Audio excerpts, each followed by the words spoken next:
This is Unsiloed, brought to you by Alumni FM, connecting people through stories. Welcome to Unsiloed. This is Greg LeBlanc, and I'm here with Benjamin Storey, who is a professor of politics and international affairs at Furman University, soon to be at the American Enterprise Institute. And he is also the co-author of this book, Why We Are Restless, on the Modern Quest for Contentment. And so this book is really, it's kind of an intellectual history in a way, but it's also indirectly kind of a commentary on our current condition. And people are probably wondering, well, how could people in the 17th and 18th century be writing about our current condition? But all of the authors that you talk about in this book, right? Montaigne, Pascal, Rousseau, and de Tocqueville, they're really kind of prophets of modernity, and prophets more specifically of almost the American democratic experiment. It's kind of strange to say. And we live in this country where the pursuit of happiness is enshrined in our, both political and individual constitutions. And yet, we're not doing a very good job of it in some ways, right? We're not as happy as I guess we've been kind of raised to expect to be. It's sort of our right as Americans, as moderns, to be happy, and yet we are restless in ways that seem to conflict with our happiness. Is this inevitable? I mean, I think you're kind of arguing that maybe there is some degree to which this was anticipated and seen in some ways by at least some of the authors that you describe. Yeah, thanks for the question. I like your way of putting this. It reminds me, we have down at Furman, we have a very incisive department assistant named Lori Shane, and Lori was talking about the book with us one day, and she said the thesis of the book was how Americans pursue happiness and why it doesn't work. And this very succinct formulation I've always been greatly fond of, because I think that's correct. And I think what the book tries to describe is we begin with Montaigne in the 16th century, and Montaigne's experience of religious war, which is something that I think constantly resides in the background of the modern mind. And because people were going to such extremes about transcendent concerns, about God and the good life in Montaigne's time, because they were literally burning each other alive over this. It's not exaggerated talk for him. This is stuff that he witnessed. Montaigne sought to lower the temperature. And his way of lowering the temperature was to try to find happiness immanently. That is, to try to find happiness simply among the pursuits and pleasures of this life by taking none of them too seriously, by doing lots of different stuff, enjoying what's good in it, and not expecting more than it has to offer. And so this makes a lot of sense in the context of Montaigne's time. In this sense, I retain my admiration for Montaigne as someone who gives a very powerful and original humanistic response to some really terrible human conditions. But Blaise Pascal, maybe Montaigne's greatest reader and his greatest critic, comes along 2 generations later and says, this way of pursuing happiness can't possibly work for a human being. And the reason for that is because Pascal says, l'homme passe l'homme. That means man transcends man. And Montaignean humanism is all about finding our happiness in the here and now through the cultivation of our human capacities and nothing more than that. And what Pascal says is that paradoxically, humanism is inhumane. That is, humanism is not reflective of the genuine human condition insofar as that condition is a self-transcending condition. So in this sense, yes, there's something insofar as we pursue happiness in a Montaignean way. And I'm happy to talk about why my wife and I have come to the view that modern American people, many of whom have never read Montaigne, nonetheless pursue happiness in a Montaignean way. Insofar as we pursue happiness in a Montaignean way, we're alienating ourselves for something deep in ourselves, and that makes us unhappy. Well, let's dig into Montaigne because, I think it was Keynes who said that we're all kind of living in a world as slaves to some, economist. But, I think you could expand it more broadly and say that we're all living in a world that was created by, thinkers of all stripes. And to some extent, Montaigne and Shakespeare invented the modern world. But although a lot of us read Shakespeare, not a lot of us read Montaigne. And I guess I'm one of the few that did read him at one point in my life. And when you kind of refresh my memory, I realized what a profound impact that this guy had on my life. At least I had a girlfriend at one point accuse me of, trying to live like a early modern French aristocrat, and she said it as if it was a bad thing, right? So, and I thought, well, wait, that sounds kind of good, actually. But yeah, I mean, he really is to some extent kind of the inventor of this pursuit of happiness. So I guess one question is, first of all, why was he so spot on? How come he's had this profound influence? Is he actually influential? I guess it's one of those intellectual history questions. Is he actually influential, or is he just sort of prophetic in a way? Well, that's a really good question. And I think it's a question to which I want to say, I don't know, and I don't know that you need to know. But what I mean by that is the following. That Montaigne had influence, that he was widely read by other people who were widely read. That is, that he inflected the thought of all kinds of writers who would go on to inform many of the institutions and beliefs of the modern world. This is indisputable. Montaigne's essays are thought by some people to have been the most widely read book in Europe during the 17th and 18th centuries.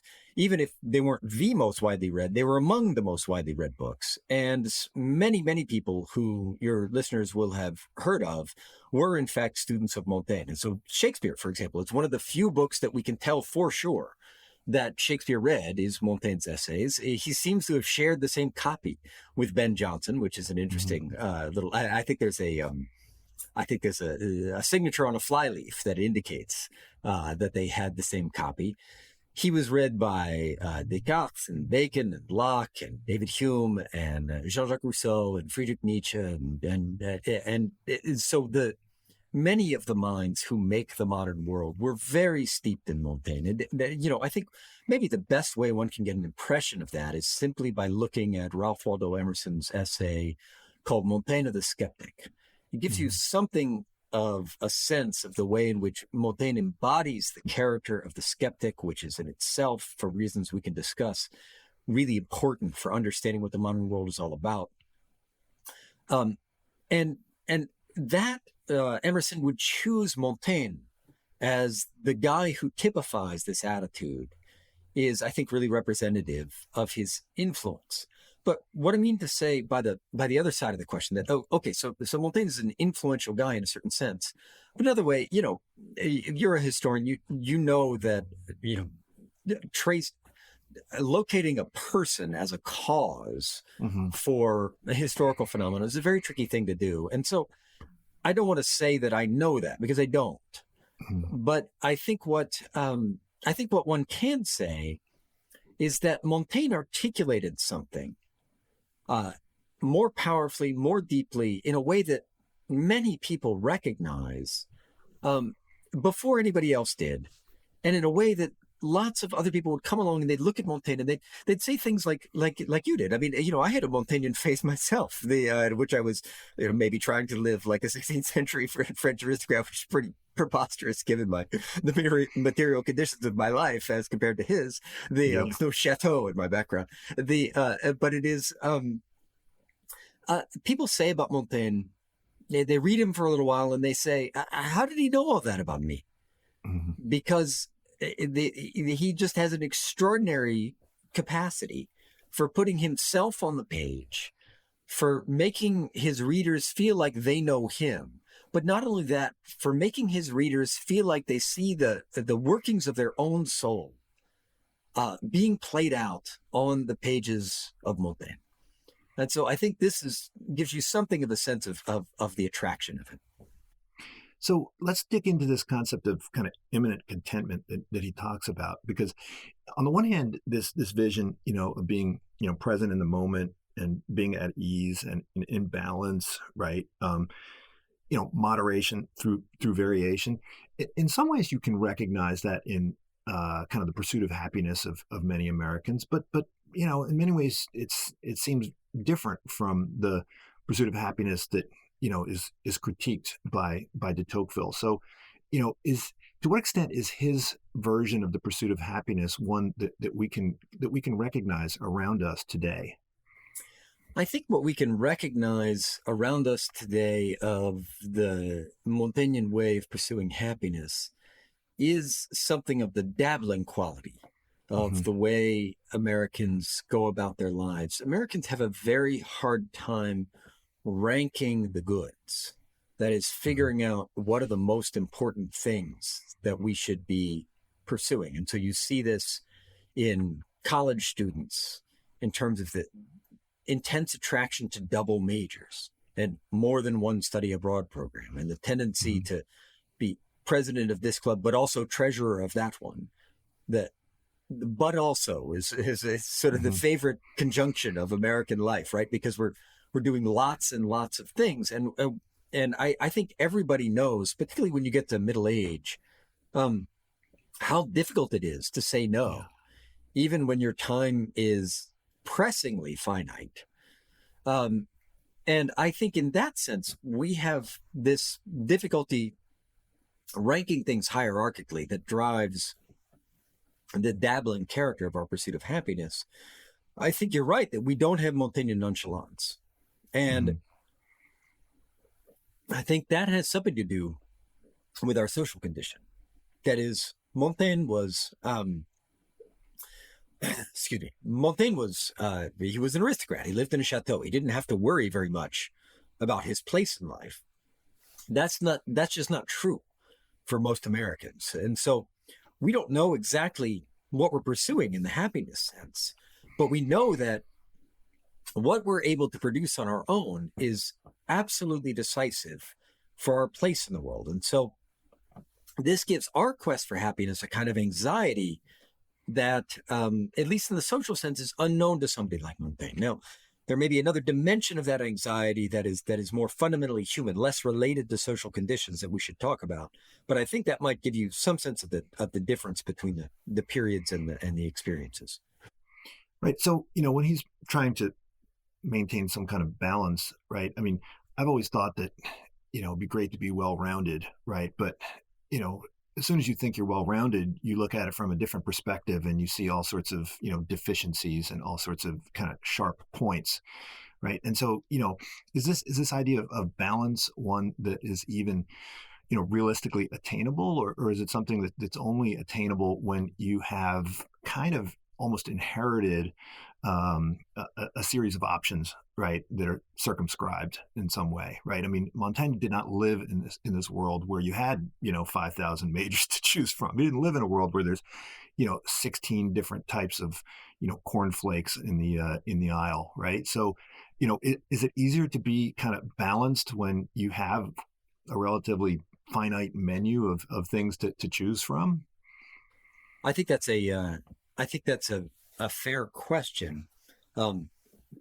For us, balance becomes something more problematic because of the tremendous variety of things on offer. But I think as we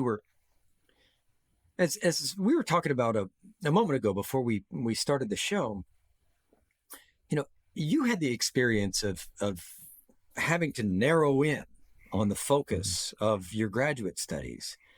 And I think everybody who has made their way into adult life knows this experience. That is, you can dabble when you're in college, and you go to graduate school, the dabbling is over. You have to become something. And I think Americans are extraordinarily hesitant about that. One story I think is illustrative of this is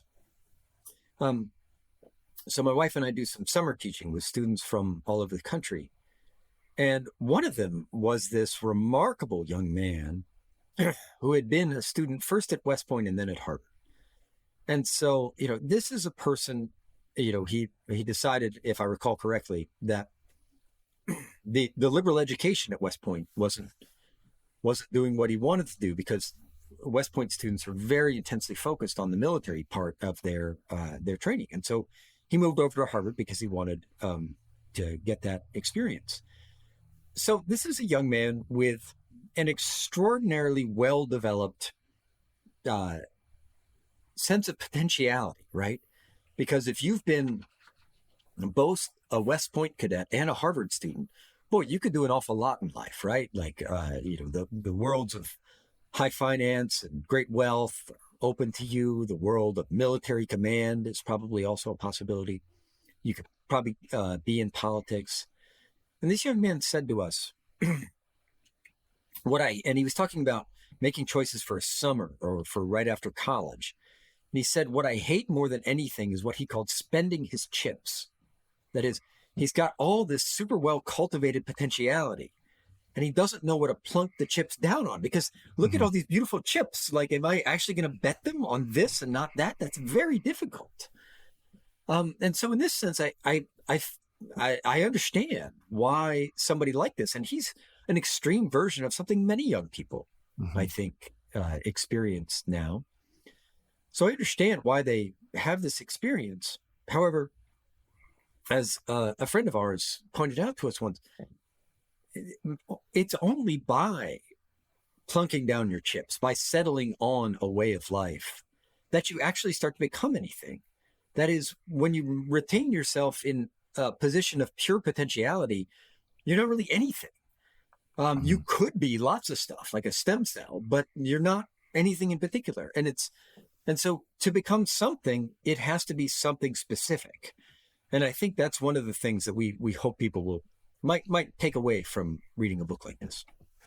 But I think at the end of the day, Montaigne does not derive his sense of happiness, as we might call it, from kind of what he does or what he dabbles in, or from the dilettantism, but rather from something internal, right? This idea of sincerity, right? He's trying to kind of reinvent the sense of nobility, right, away from one's status in society towards some internal construction, right, which has certain characteristics. And what I liked about it is he said, sincerity of the kind that he describes is not something that's automatic, but rather is learned and requires a great deal of work.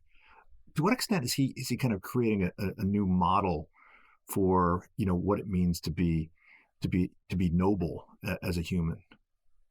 I think that's nicely put. So Montaigne, he's very careful not to make exalted moral claims for himself, except on a few occasions. And one of those occasions is in which he claims for the essays a kind of pure frankness. That is, he says, I'm telling it like it is here. And how does he do that? I think it's closely tied to his repudiation of transcendent aspirations. That is, Montaigne says, I'm not trying to be anybody's hero. I'm not trying to be a saint. I'm not trying to be a philosopher. I'm just trying to be an integral human being. And insofar as I'm doing that, insofar as I'm trying to hold myself to an immanent standard, a standard that can be realized by human beings here and now, then I can afford to be perfectly transparent. And so it's that perfect transparency that he tries to present to us as a new kind of integrity or nobility, as you were putting it. And I think you're right to describe it, or it's insightful to describe it as a new kind of nobility, but it's also meant to be in a certain way democratic, right? Because you don't have to be a genius to be sincere. You don't have to be a conquering hero to be sincere. You don't have to have any extraordinary moral qualities. You just have to tell it like it is, not promise too much, and hold yourself to the promises you make. And that's the kind of, I think you're right that this is Montaigne's happiness ultimately resides more in his sense of being self-contained Mm-hmm. than it does in his sense of in the things that he's engaging with outside of himself. So he likes to read books, but he doesn't locate his happiness in books. He likes, he has love affairs, but he doesn't locate his happiness there. He locates his happiness and his integrity, and actually in the activity of writing the essays themselves, right? That, this is where Montaigne is putting himself on the page. And I think that's very important to him. Well, I think he also says that, and you mentioned that, knowledge and wisdom is not really his goal. It's more like judgment. And, judgment seems almost it's a couple centuries before its time, right? I mean, it's very much like a bourgeois virtue in a way, right? It's very pragmatic. It seems like he's echoing Adam Smith or Hume or, the I don't know, William James, right? I mean, it seems very kind of early bourgeois virtue in a way. Montaigne has been described as the godfather of the bourgeois, in part because he makes a self-centered life look attractive. That is, there's no pretensions here. He's just doing him. And I think for an older tradition, that would just look, being so focused. And Montaigne says, he writes this book that, depending on the edition, it's 1,000 pages. And he says it's all about me. Mm-hmm. And, for an older tradition, that's an incredible problem. You wrote 1,000 pages about yourself? What is this? This is incredibly self-indulgent and vain.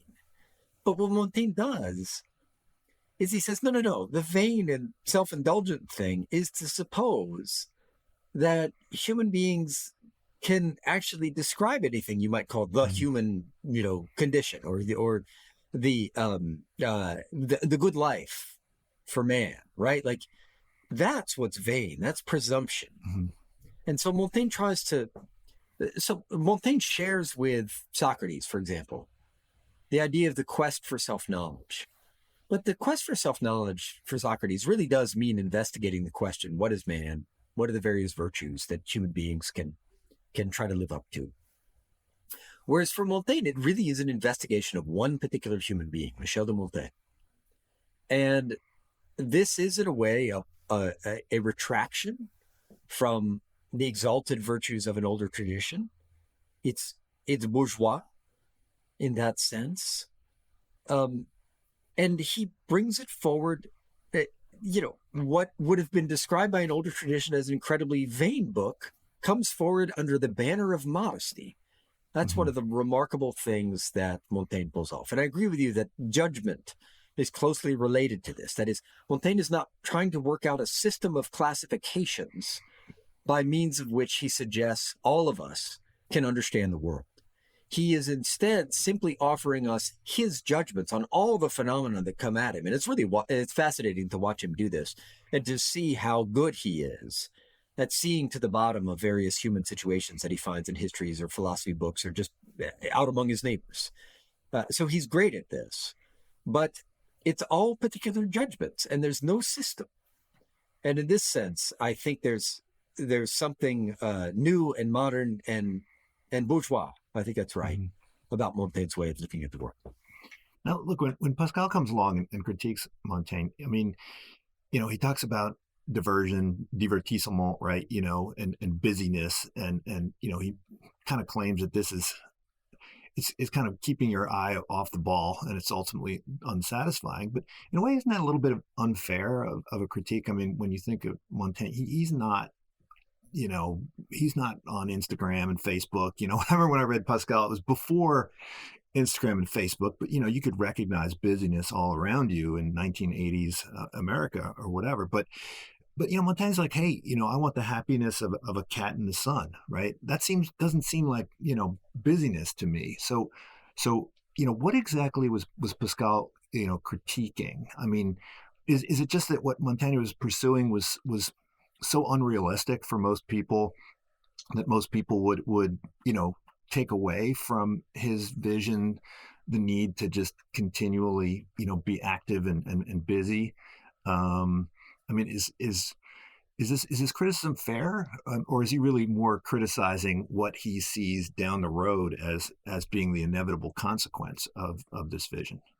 Well, it's certainly the case that so Pascal lived in a generation of people who were really marked by Montaigne, and again, also marked by the social condition that makes Montaignism make sense. That is, the old nobility of France are sort of dying out. They're being replaced by this group that's sometimes called the bourgeois gentilhomme. And they are people who aspire to a certain kind of nobility, but that nobility is more of a sort of drawing room nobility, if you will, than the nobility of than the nobility of the battlefield that would have been sort of around in Montaigne's generation. And so they look to Montaigne as a kind of hero because he models, as you were saying a moment ago, he models a different kind of nobility for this new generation. And Pascal looks at them, and in a sense, I think he certainly x-rays them more sharply than would have been possible with somebody as sophisticated as Montaigne. But I think it's also fair to note that when you read along through Pascal, if you're somebody who has spent some time with Montaigne, you realize that it's everywhere. If you get a good edition, there'll be lots of notes that indicate the borrowings from Montaigne, but none of the editions that I've seen actually get them all because they're so ubiquitous. Pascal was absolutely steeped in this. And so I think he really was grappling with the Montaignean way of life. And I think he just ultimately has a different view of what the human soul is all about than Montaigne. And I think what he's saying is that, look, Montaigne, you're wrong about what human beings are. And therefore, you're wrong about how satisfying the kind of life that you recommend could possibly be. That is, human beings are mortal, finite, but have these transcendent aspirations that they simply cannot extricate from themselves. They are there. And so following that desire carefully, not, mistaking the finite for the transcendent, that's very important for Pascal. But if we stop doing that, then really all our activities are just distractions because they can't be anything else, is, I think, Pascal's way of looking at this. Well, I've actually mentioned Pascal in some of my previous podcasts, but only as a statistician, right? And so, a lot of people think of Pascal as being this very deeply, religious person, but I don't think that gets in the way of his quality as a social scientist. I mean, it seems like Pascal's actually a little bit more realistic about human psychology than Montaigne. Montaigne sort of dismisses this aspect of humans as being something, that you shouldn't, he's normatively saying you shouldn't be doing this, but I don't think he's accurate when he says that it's going to be an easy thing for you to do, to kind of just shed any need for transcendence or shed any desire for this this source of meaning in life. Yeah, I think, but Pascal is, when you read Pascal, one of the interesting things about Pascal, if your listeners don't know him that well, so Pascal had this incredible career that you might have described in talking about some of his work on things like probability theory. He has this incredible career as a physicist, mathematician. For example, he's the guy who discovers that nature does not, in fact, abhor a vacuum. That's just one of Pascal's many contributions. He invents the world's first working calculator, that could do sums, it could subtract, can divide, can multiply up to 8 digits. It's a really extraordinary thing, and there's some of them still around. They still work, which is amazing. So Pascal's a great mathematician and scientist. And he gets into theological controversy with his provincial letters. But then he goes to work on this thing called the Pensée, which is going to be his great apology for the Christian religion. That's what it's meant to be. It's meant to be a work of apologetics.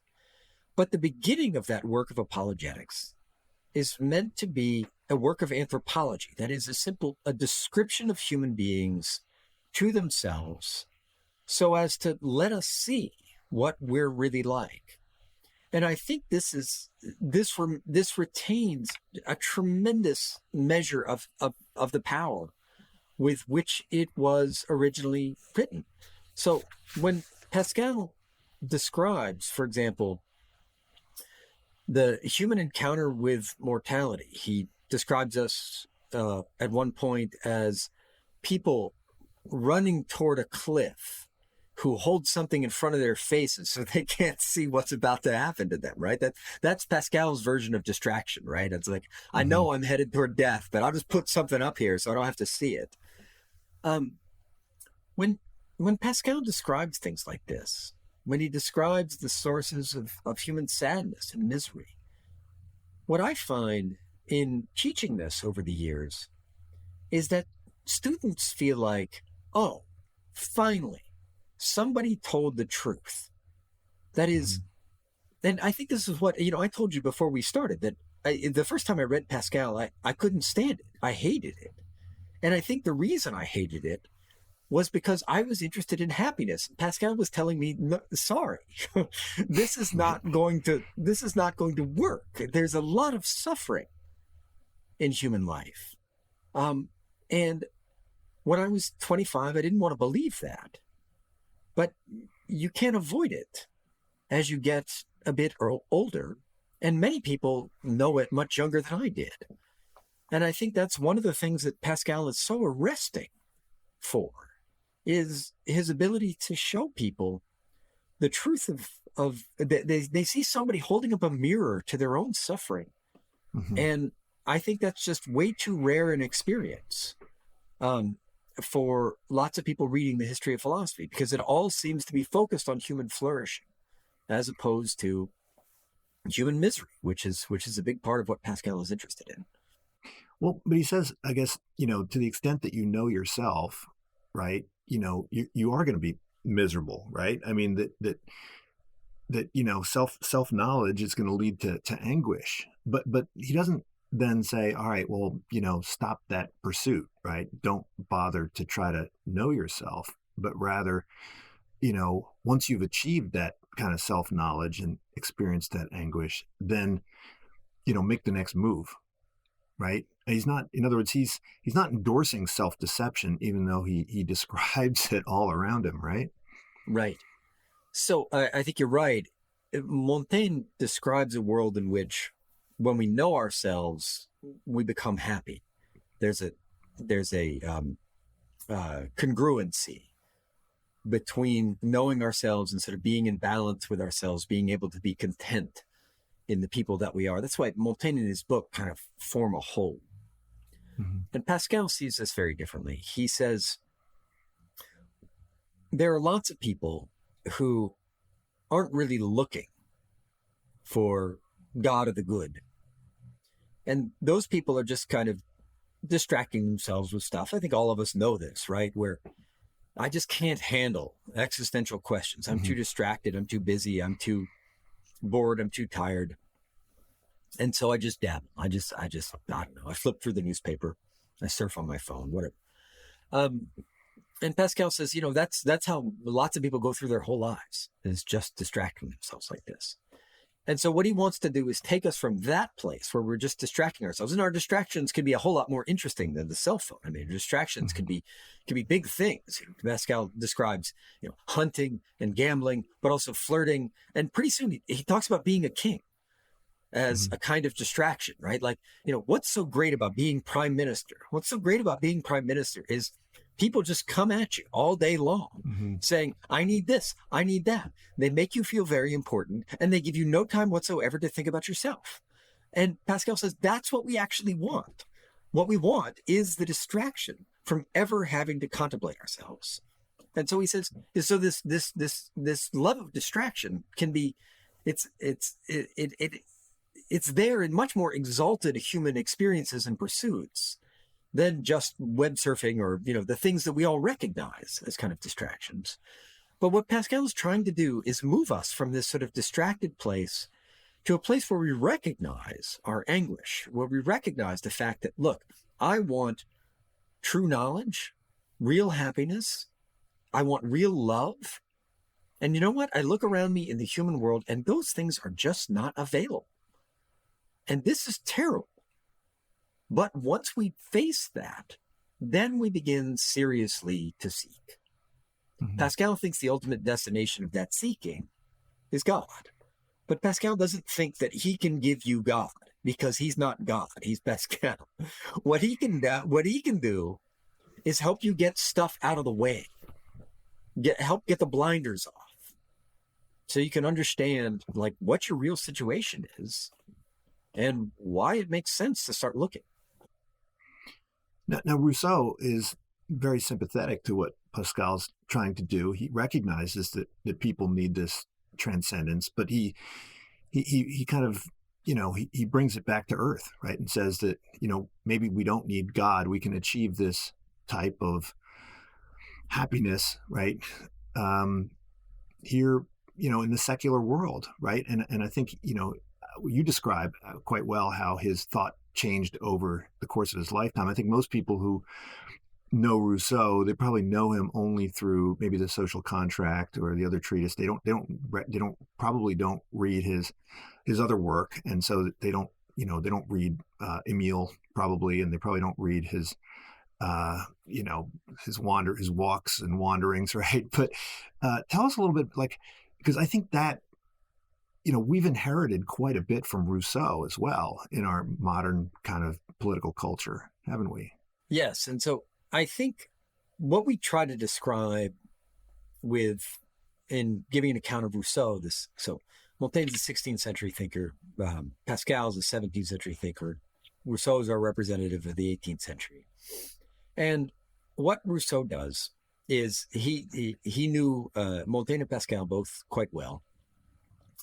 And he looks at Pascal's critique of Montaigne, and he says this bourgeois way of pursuing happiness that Montaigne is engaged in. He says, Pascal is right.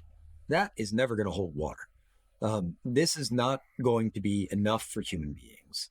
And he thinks that Rousseau is very clued in to the vanity and social climbing involved in bourgeois pursuits.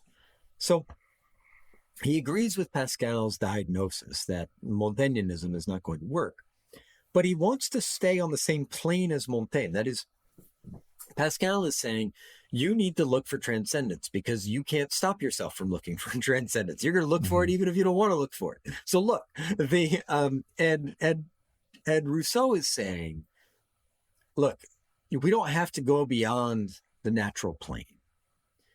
We have to find a life that is more coherent, more wholehearted than Montaigne's, but we're still trying to live by a natural standard, or by an immanent standard, you might say, a standard that's possible to realize in the here and now. And so I think that's the summation of the whole Rousseauan pursuit is we're going to have the integrity that somebody like Pascal demands, but we're going to have it on naturalistic or immanentistic terms. We're going to have it here and now. And I think, yes, we can see the pursuit of that in all kinds of different ways going on around us. We see all the time that lots of people will give you their critique of the bourgeois, right? Critiquing the bourgeois is it's like what, it's what the average intellectual does for a living. I mean, this is a very common kind of talk. But most people are trying to do some sort of variation on Montaigne's pursuit of immanent contentment. So most people are trying to find some kind of happiness in the here and now. And so Rousseau is the first bohemian. He's often been described that way. But I think David Brooks was right to recognize that the bohemian and the bourgeois have something in common. And in fact, if you scratch the surface of most bohemians, you'll find a bourgeois under there, and that the bourgeois is kind of the dominant element when you really look. And so this is the, but these kind of bohemian pursuits are one version of what Rousseau is describing. Right. And so, we haven't talked about politics at all, but, if we've just been talking about kind of individual pursuit of happiness, but, you comment at the very beginning of the book that, the political culture in which we live and society in which we live is inevitably going to be shaped by our view of, what it means for people to pursue happiness. And we shape our society in order to presumably facilitate that. And it's really, I think the Tocqueville that comments most insightfully about what this means. And I think America, he points to as kind of the embodiment of these principles that we've been describing. Can you tell a little bit about, when I read the Tocqueville, I think, well, this could have been written yesterday, right? There's so much in it that seems, like current events, as opposed, of course, Americans in the 1830s didn't have, Instagram, but they kind of had something similar, right? He's incredibly contemporary in his insight, right? It's I've often wondered about this. People have noted for a long time that Tocqueville was an incredible prophet. The most striking example of this is a speech he gave in 1848 in January. He stands up in the National Assembly. He was a member of the French Representative Assembly, and he says, "We're governing really badly. People are really angry, and there's going to be a revolution." And everybody says, "Oh, come on, Tocqueville, you're so dour. You don't know what you're talking about," and so on and so forth. And a month later, there was a revolution. And he has a capacity for seeing that is extraordinary. I link this to to something that seems quite different, which is he and his friend Gustave de Beaumont, they came to this country, and their official mission on behalf of the French government, they had an official mission, which is what allowed them to make the trip. Their official mission was to write a report on our penitentiary system. Mm-hmm. And they did their duty, and they went to various prisons and so on and so forth. And they wrote up a report and won a prize. But it looks like Gustave de Beaumont did most of the work of writing up that report, because Tocqueville didn't seem to feel very inspired. And he describes this really funny picture of himself. If you haven't read any of Tocqueville's letters for your readers, you should really read the letters. They're wonderful and give you this splendid portrait of this human being. But he describes himself sitting there in this chair, like waiting for the muse of the penitentiary system to come visit him. And right. The muse is like holding back, so he has a hard time getting anywhere. But I think that's a beautiful picture of how Tocqueville thought. He was a guy who had sitz-puts. He would just sit there and let reason work itself out. Mm-hmm. And I think this is really powerfully evident in the second volume of Democracy in America. The first volume was more popular during Tocqueville's lifetime. That's the one that won him the prize, eventually his place in the Académie Française and so on. The second volume wasn't quite so well received, but I think the second volume actually stands the test of time better. The first volume now looks like a retrospective on 1830s America. You can see what it was like then, but there's a lot that's very different. A lot that is decisively changed. Whereas the second volume, it's Tocqueville meditating on the basic passions, the turns of mind, the habits of the heart of human beings under democratic conditions. And so he'll notice something, and then he'll just sit there and think about it. What are the logical consequences of this? And he comes up with extraordinary things. And I think that's how, by thinking through what are the consequences going to be of what he calls the equality of conditions on, for example, how Americans relate to their governments, or how Americans eventually relate to their families. By sitting there and just thinking that through, he manages to see forward in time in a certain way, because it's certainly not the case that history is a series of logical deductions, but it's also not the case that that's simply untrue. That is, if we have certain principles, we kind of work them out over the course of our history. And I think Tocqueville sees, in a way, what's going to happen to Americans by looking at that. And so, he describes Americans as, industrious. They love material well-being, right? They have a hunger for change, right? I think that's all still true today. And, he mentions that Americans, they don't have time for philosophy, right? They're too busy. Philosophizing means, you're going to miss out on life. And, it struck me whenever you ask somebody nowadays, kind of, how are you doing, right? I don't know. I remember when people would say, no, I'm doing all right or whatever. But now it seems like 90% of the people, when you ask them how they're doing, they say they're busy, right? I'm keeping busy, like really busy. And I guess that's equivalent of like, I'm doing great. Right.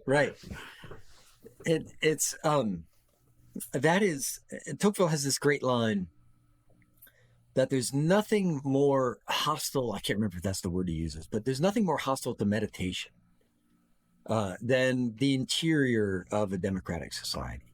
Because he sees, you and I, our place in the social world is not assured.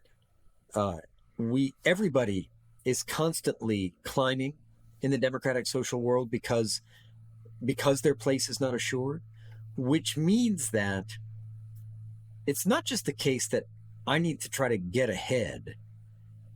It's the case that everybody else around me is trying to get ahead, which means that I don't just fail if I go backwards. I fail if I sit still.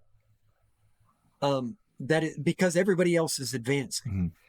And so we're constantly caught up in this dynamic of needing to advance simply in order to sit still. And that makes philosophizing incredibly hard, because what philosophizing requires is step off the hedonic treadmill for a few hours and think, right? That's right. And so Tocqueville noticed all the way back in his own time that Americans sort of lived out the principles of Descartes, but they never read it, because reading philosophy was just something that they did not have time for, much less just actually like sitting there and thinking philosophically. At least if you're reading, you can assimilate that to some kinds of worldly pursuits. So this is a really paradoxical thing, is that in a democratic, free society like our own, we can figure out for ourselves what we think the meaning of life is and try to live that vision of how we should conduct ourselves out. But we feel so pressured not to take time to actually think things through, which takes a lot of time if you're really going to try to do it well. We feel so much pressure to do this that we just end up in this kind of individualistic society where everybody can go their own way. Well, as Tocqueville was, I don't know if he was the first to notice this, but it's been noticed many times since.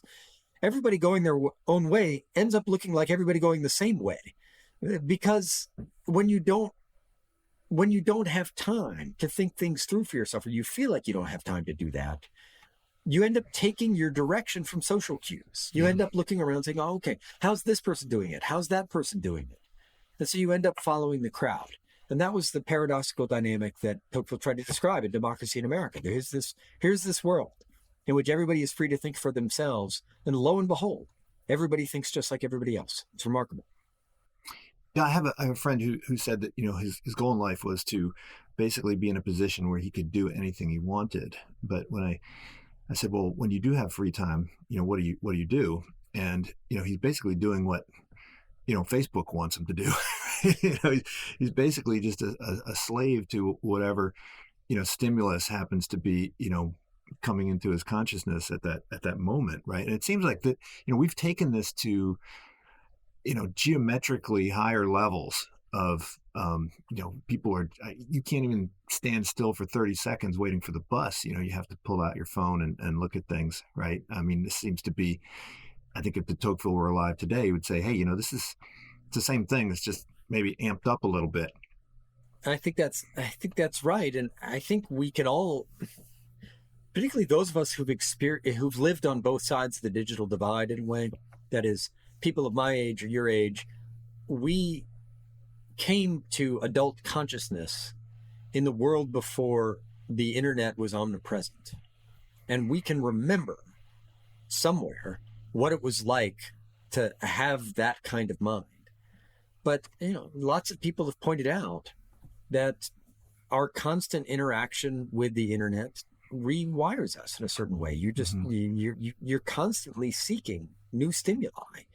And it's very hard to get out of these kinds of cycles. It's very hard to disconnect, in part because we do this funny thing where things we really need to know and respond to. So, for example, I can't just check out of email because there's work to be done there. There's people who need things from me, and I have to attend to those people's needs. It would be a failure of duty to just check out. But this is also like sitting right next to various kinds of entertainment, whether that's like reading the newspaper or watching sports clips or whatever it is that you happen to like to do.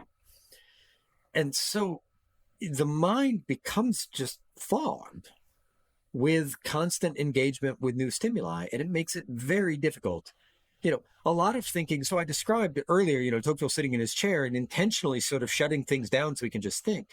But I think for many of us, and probably for him too, a lot of thinking just happens when you're not doing much of anything, and when your mind is not distracted.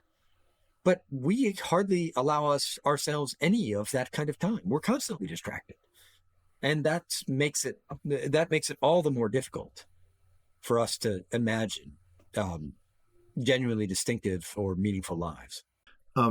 Maybe this accounts for the popularity of the mindfulness movement. Certainly out here in Silicon Valley, you see a lot of people who are attracted to whether we call it mindfulness or, a form of Buddhism or meditation. And I don't think that those people would say that they're seeking transcendence as much as they're seeking kind of a temporary reprieve from the constant busyness, right? Yes, and I think this is where we get to a genuinely existential question, which is the mindfulness movement seems to me good in the sense that it is good for people to stop being so distracted. Somebody used to do these workshops on the campus where I worked, and I wanted to go, because I was always too busy. But it always looked like a good idea, right? I should just go sit still for a while. That would be good for me. And I think that's really true. I think the question, but unavoidably, one is going to creep up on a theological question here. If we really get good at sitting still, and it's worth noting here that Pascal's famous remark that when I think about all the cause of all men's unhappiness, I locate it in his inability to sit alone in a room. So if we learn to sit alone in a room, as Pascal counsels us to, what do we actually find? Do we find a kind of immanent bliss? In this sense, one could say that Buddhism is a cousin of Montaigneism, if you will. Or do we find a kind of emptiness that is looking for something that doesn't seem to be on offer in the tangible, visible, audible world around us? And I don't think that's a question that you or I could answer for anybody else. I think that's a question that people have to try it out and see what they find. Well, Tocqueville is also, he's somewhat nostalgic of the ordered, structured world of the, pre-French Revolution, right? This idea of aristocracy. And I don't think it's really so much the hierarchy that he's nostalgic for as much as it is the lack of choice, right? The idea that, your life is kind of laid out for you. You have some limits and you have some constraints and you have kind of a path, right? If you're born as a butcher, your father was a butcher, you're a butcher, right? You don't have to spend a lot of time thinking about what you're going to do. And he saw this as somewhat liberating. Maybe we could think in terms of, arranged marriages, right? Apparently people in arranged marriages, they seem to be perfectly fine with it. And certainly in those societies, you have fewer single people, right? Who are, on Tinder, unhappy or whatever. Um, is it the hierarchy, or is it really more just having some constraint on one's choice that Tocqueville thinks could kind of reduce the level of of anxiety or restlessness? That's a great question. I think Tocqueville, he has some chapters in Democracy in America on the family, and they're fascinating chapters.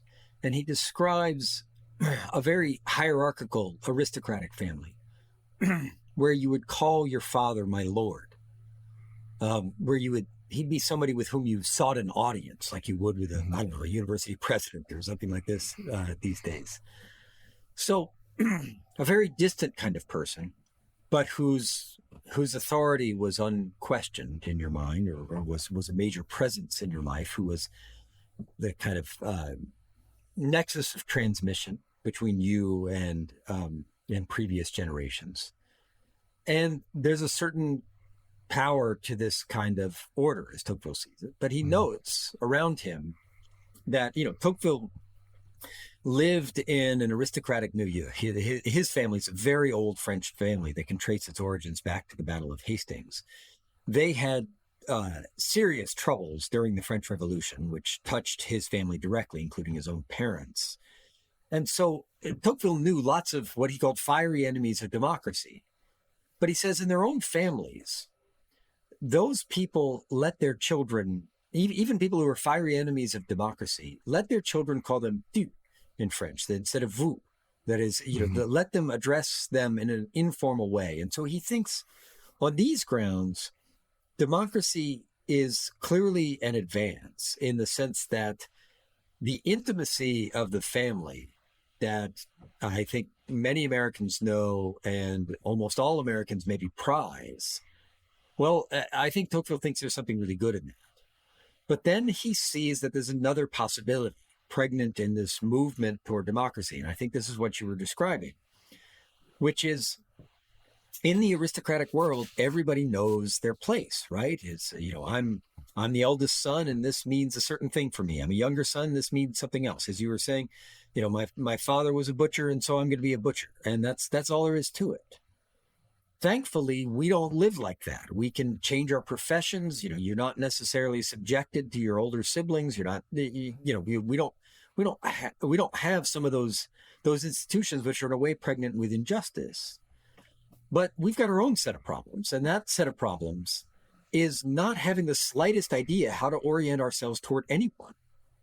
And so when you see on college campuses, for example, professors who insist on being called by their first names, I think this is really terrible for students. Students need to have their professors be distant authorities because it's not appropriate to have a really informal relationship with such a person. Such a person does, in fact, have power in your life.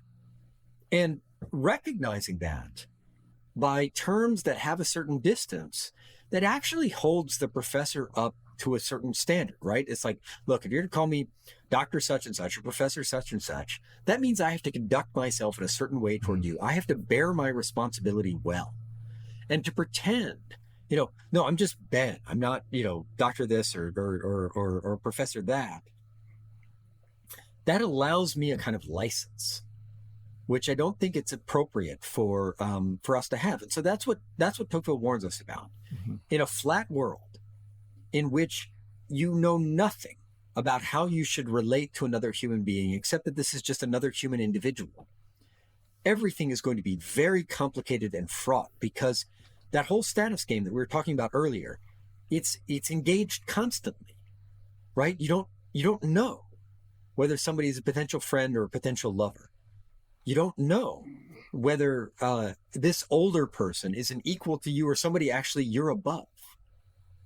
That's a very disorienting experience. And I think that's what Tocqueville would say we have going on all around us, is that we are now just profoundly socially disoriented because we have we have no traditional hierarchy at all. That doesn't mean we don't have hierarchies. We have economic hierarchies and all the rest. But in terms of social expectations, how do I behave when I walk into this room? it's a free-for-all in every room we walk into, and that's very difficult. It's that constant flux that is the problem. But one mystery that I think a lot of people have observed is America is also known around the world as being a very religious society, certainly compared to other Western European and other advanced economies. How do we square that? I mean, is our religion kind of a fake religion? I mean, is because I mean Pascal. I mean, it's not really recognizable as the religion of someone like a Pascal. Is how do we account for the religiosity of Americans? I think Tocqueville's observations on this were really double-edged, which is, I think, one side of it really does speak to what you're saying there, and the question that you're asking, in the sense that when Tocqueville comes to this country, he sees, look, everybody goes to church every day not every day, every week. As a social phenomenon, religion looks really ubiquitous. But then he writes in some of the same letters, I think doubt is the sentiment that's really reigning over everybody's souls. So everybody is officially a believer, but everybody is unofficially, but very detectably, a doubter. This is what Tocqueville actually sees going on with people in the United States. And so, but he sees these, but on the one hand, he thinks Americans' religiosity is socially healthy in a certain way. That is, he looks at the commercial and political tumult of America that goes on 6 days a week, and he says, well, thank God these people have the Sabbath. At least like one day a week they stop and they sit still and they read the Bible and they spend time with their families, and that's what they do. Watch football now. Yeah, well, right. We've taken care of that problem.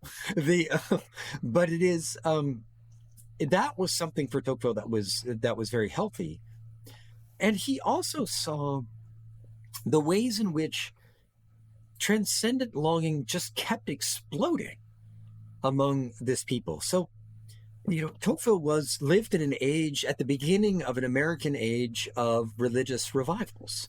And he saw people tromping out into the wilderness to go hear some preacher, because there was something in them they were, in a way, they had it better materially than any human beings had ever, the opportunities afforded to them. This had not been seen in human history before this time, for so many people to be able to put together a materially comfortable life. That was amazing in Tocqueville's eyes.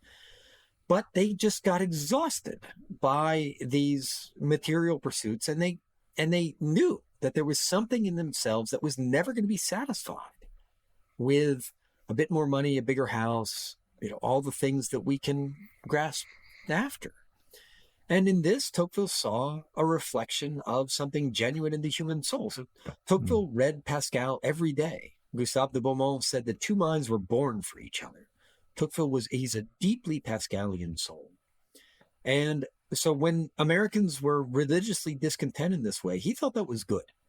That was a reminder of what the human condition is really all about. So they're actually complementary, right? The kind of the restlessness of the American soul and the quest for religion and transcendence. Yes, I think what we've tried to describe in this book is, restlessness is an ancient phenomenon. St. Augustine famously prayed, he said, our hearts are restless until they rest in you. That is, he's speaking to God there. And so, in a way, this has always been around. What we're trying to describe in this book is the restlessness that comes to exist in the wake of the movement of Montaigne's skepticism, by which I mean this. When we tell ourselves, I can't go questing for the transcendent, because such quests are dangerous, because that might end up with religious war, then we try to sort of lower the temperature and just take our bearings from the good things around us. Okay, I'm just going to make myself satisfied with some more mundane kinds of human pursuits. The specifically modern restlessness is the kind of restlessness that exists when people have intentionally set their sights on imminent contentment, on happiness here and now. And then they find, oh, this is not working. Then they really start to spin because because the path of seeking transcendence seems to be cut off. And that's the kind of discontent that we're trying to describe in this book. Now, at the end of the book, you have some thoughts on liberal education, and I have to say I was very disappointed in the brevity of that section of the book. I was kind of hoping you could, add a little bit more to that. But you say that without self-knowledge, the quest for the good life is vacations, vocations, and locations. I like that formulation. But you say that kind of liberal education is really an education in choosing and in judgment. And I think that circles all the way back to Montaigne. Could you talk a bit about, what should we be doing with education, and what should we be seeking out in education? And I don't mean just sort of, those 4 years that you spend at university, but what should people be doing, and how can we kind of institutionally do a better job of helping people to navigate their worlds? That's a great question. And we're working on a book on liberal education. And so that's going to be the next project. Here, we're trying to sketch the outlines of something that we see as potentially a help with the kinds of problems that we describe. And what we have in mind specifically is we start the book with the story of a student who doesn't know how to sort out her priorities. She could do all kinds of things, and she has no idea how to pick. And one of the things that we're trying to criticize in the kind of liberal education that is on offer in our best colleges and universities is that it seems to offer people very little help with the fundamental task that they're engaged in, which is trying to figure out how they're going to pursue happiness. And what we argue for here is that one has to pay attention to the question of human ends or purposes. There's a trio of these ends: the good, the true, and the beautiful. And it is possible to organize an education around those questions. What is true? What is good? And what is beautiful? And I think I think we once did organize educations around those questions in this country and throughout a very long tradition of liberal education in what's come to be called the Western world, really beginning with Socrates, but through all kinds of inflections thereafter. I think we need to have the courage to ask those questions again as if there might be answers to them. And this is the thing that I have found most frequently in the classroom, is that the fundamental obstacle to education in moral matters right now is despair. That is, when I read Plato's Gorgias with my students, which is the first book I assign them in their first years, their response to the Gorgias, which is a very tough argument between Socrates and some hot-headed characters about how human beings should live, the typical response is, you can't ask this question. Nobody can investigate the question of how to live because it's merely subjective, right? You live your way, I live my way, and that's all there is to say. That deprives us of our reason. That instinct deprives us of our reason as the means by which we're going to navigate our lives. So our educations stop before they start. And the reason for this is that students don't have any hope that they could figure out anything about what they want to pursue. And so this is the kind of education which we think exists in a lot of institutions these days. It's being built up again. We're thinking mostly of the K-12 level, actually, because we've had our kids involved in classical schools, and we've been just blown away by what people are able to do in that context. So we think it's possible to reorient education toward the question of human ends.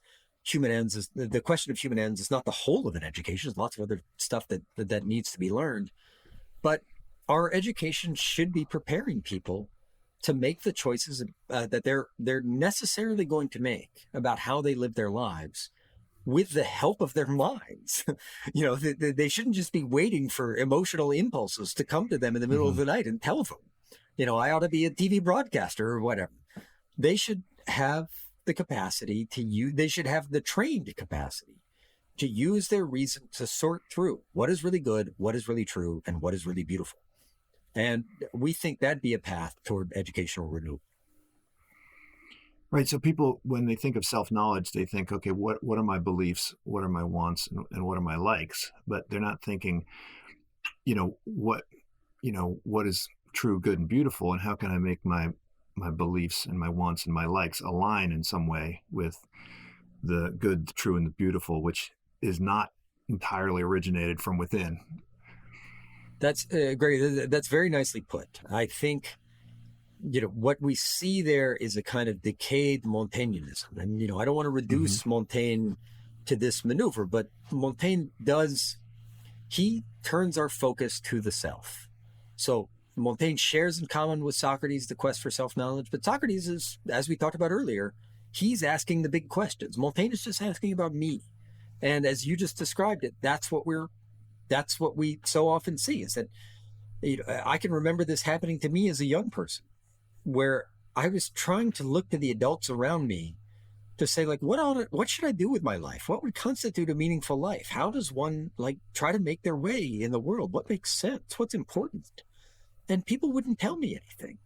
They would throw me back on myself, well, you just got to figure out what your beliefs are, what your desires are, and so on. And I was looking around in there, and there just wasn't much that I wanted to follow coming out. It was, looking inward just showed me a lot of disorder in many cases. And so I think we have a kind of unearned skepticism, an instinctive kind of doubt about the questions that necessarily orient our lives. That is, what I mean by that is, I may not think I know what the beautiful is, but that doesn't stop me from being moved by the beautiful, right? I'm still going to sort of be drawn by this and follow it. Well, the same thing with the good. I may not think through the question of the good, but I use the word good all the time. And I use it to describe the things that I think are worth eating or doing or whatever. Well, I think we'd be better off if we thought through what we meant when we use these terms that provide the orienting points of our lives. And I think that's what liberal education in its true nature would be helping people do. Well, Ben, I look forward to that next book. It's been great chatting with you. We could go on all day, I'm sure, but highly recommend this book, Why We Are Restless, on the Modern Quest for Contentment. Hope to chat again soon. This is Unsilo, brought to you by Alumni FM, connecting people through stories.